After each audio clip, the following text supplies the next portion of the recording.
စောက်ကြံငယ်ပတ်စားနေလုံးဝမနေဘူးပြီးတော့လော်ကြီးပလိန်ပေးလိုက်ရ36မိနစ်လော့ဘလို့နိုင်မှလဲ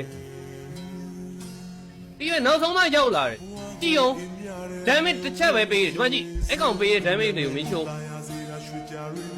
ငါ slow motion နဲ့ပါပြပေးမယ်ဒီမှာအခုမှရောက်လာလော်ပေးလိုက်ရပြီ level 2များပြစ်တယ်ရှီကိုတစ်ချက်ပြစ်တယ်ပြီးတော့ဒီဘက်မှာထက်ပြစ်တယ်အခုထိရက်နေတော့မယ်ဒီမှာကြည့်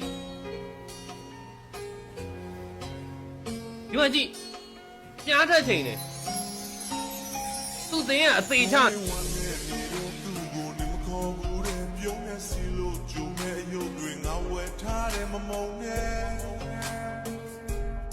ဟိုရင်ကမတိတက်ခဲ့ပြီမဲ့ဒီချိန်မှာမင်းရလက်ကိုပဲဝိတ္တမြရဲ့ရေစက်ကောင်းလေးသာပြီးနေမမရှိတဲ့ငါရမနဲ့တစပြုံလို့သာကြည့်ွယ်သူရဲ့ဒီနာရီခုမှပြီးပြီမဲ့မင်းငါရှိမနေခဲ့